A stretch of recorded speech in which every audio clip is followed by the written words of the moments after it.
You've spent any time on YouTube learning some music production, there's a good chance that you might have learned some things that are actually holding you back. We are constantly told to EQ this, put this vocal chain on, carve space here, use this compressor, always do this, always do that. And I'm here to tell you today that some of that is absolutely wrong. The problem with most of that advice is most of that advice dismisses the obvious truth. The truth is simpler, more powerful, and will radically transform your mixes and music productions to the next level.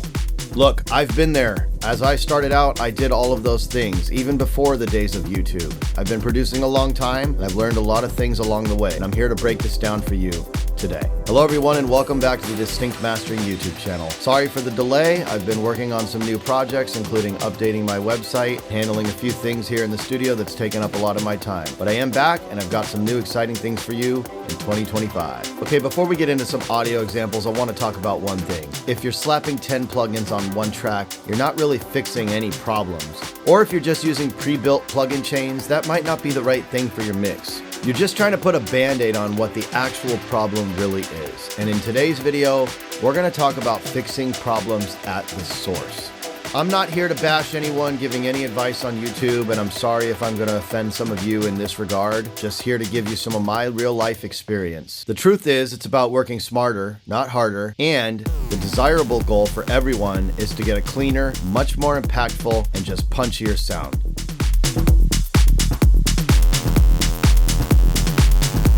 Today we're going to talk about why sound selection is king. I'm going to use the analogy of building a house. If you're building a house, do you start with a broken foundation?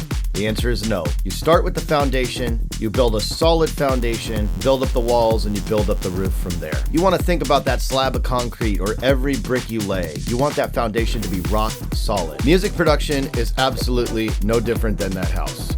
Getting the foundation right is the building blocks to a rock solid mix and a clean, impactful music production. The right sounds make 90% of your mixing trivial, simple, easy, and to the point. Picking the wrong sounds and then trying to patch things up by putting too many plugins and different effects on it to try to make it fit into your mix, that's leading you down the wrong path.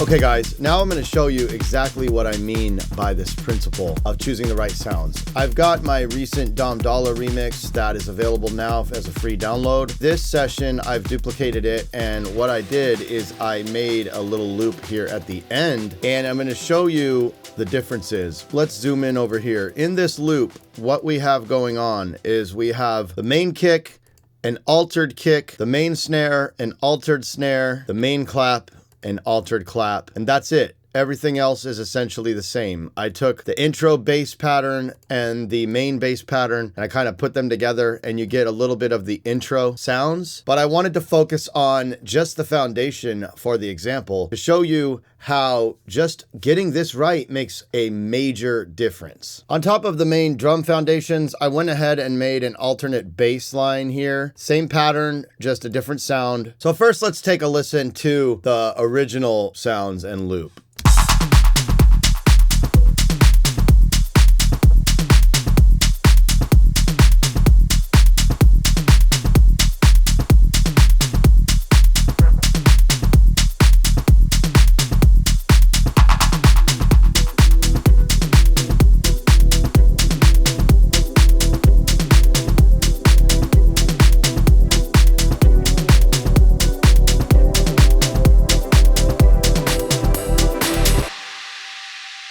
Sounds pretty good, right?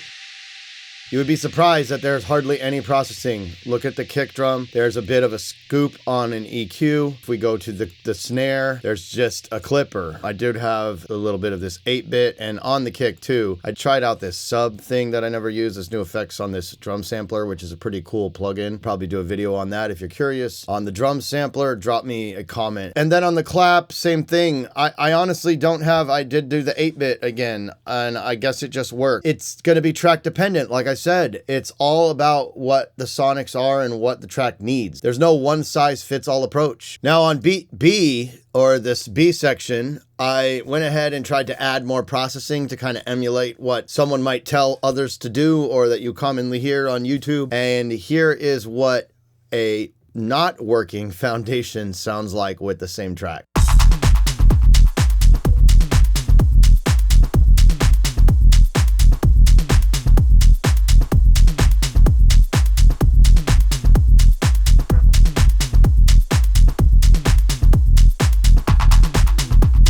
You can hear it doesn't work. So I basically, all I did was I put an EQ.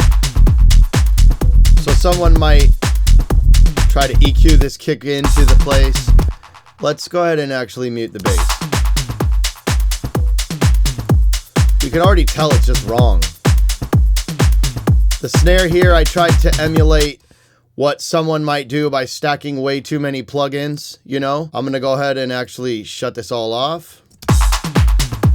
This is what it originally sounds like.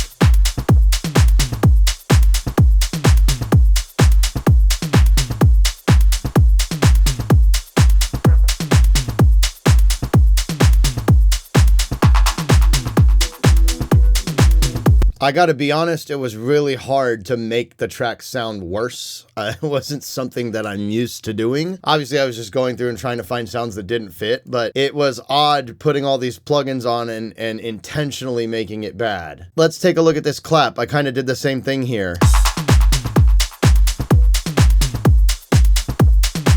And with this all off, it's just not working. Let's go to these drums.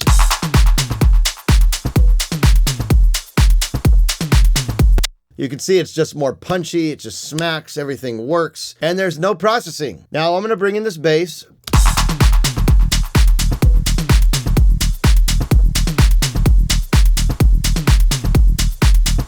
And I'm gonna play this one and try to EQ this into place as if someone was trying to make it fit.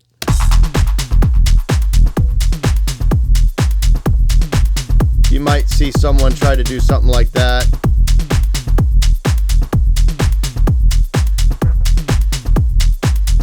Maybe. You see some wacky curves sometimes. And I just gotta be honest with you, it's not working still.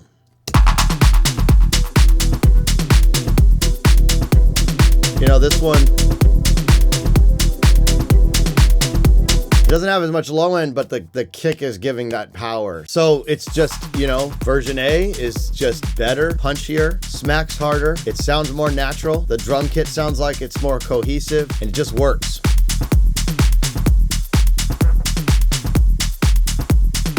This focus on sound selection directly contradicts a lot of advice you'd commonly find online. Let's call out a few of these common offenders. Myth number 1, always EQ your vocals like this.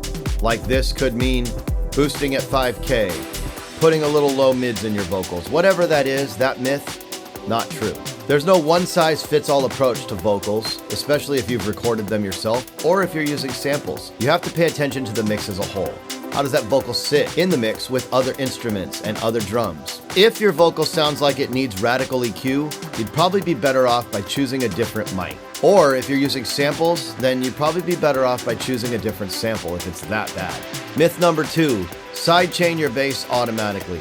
While this holds king in dance music, this is not always necessarily needed. Sidechain is a tool, not supposed to be a default. If the bass arrangement does not clash with the kick, you could get away without using sidechain. But if you're going for some groove, then maybe you do want that sound. If you're automatically sidechaining just because you heard it should be done, then you're missing the whole point of sidechain. Myth number 3, stack an EQ and a compressor on every track. If you're picking the right sounds, you may not even need much EQ. You might want to put a little EQ to carve space or remove some low-end rumble, maybe bring out some shine in the highs and some clarity.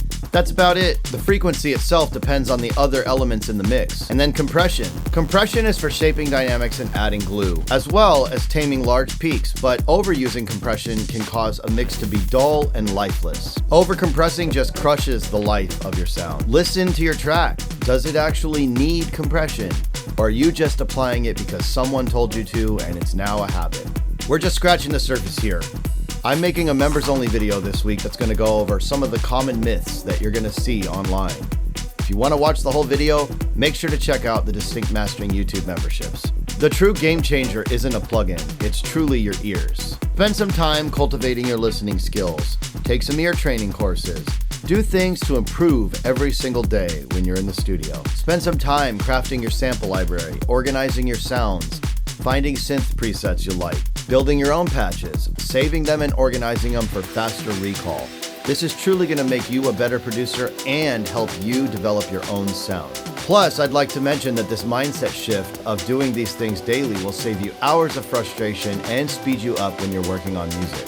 I recently made a video that goes over some of the routines that I do on a daily basis when I come into the studio, so I'll leave you a link to that down below in the description. Also, I have a great mix balance cheat sheet and a video to go along with it, so make sure to check that out, and I'll leave that at the end of this video and in the description as well. Now, if this video helped you rethink your approach to music production, then please consider subscribing to the Distinct Mastering YouTube channel, hitting that like button, and the bell notification will keep you up to date on future videos. Dropping me a comment will also help that YouTube algorithm. I know we all hate hearing this, but it truly does help me to keep creating content just like this for you. If you're more serious about your music production and your mixes, I suggest you check out my membership area. Just a reminder, for members this week, you're all getting a special video debunking the myths of some of the common advice you hear online. And then creator tier members are also going to get the baseline patch from the Dom Dollar remix, so make sure to check that out. Now, thank you again for supporting the Distinct Mastering YouTube channel. Once again, my name is Freddie, and I will catch you guys on the next video. Peace!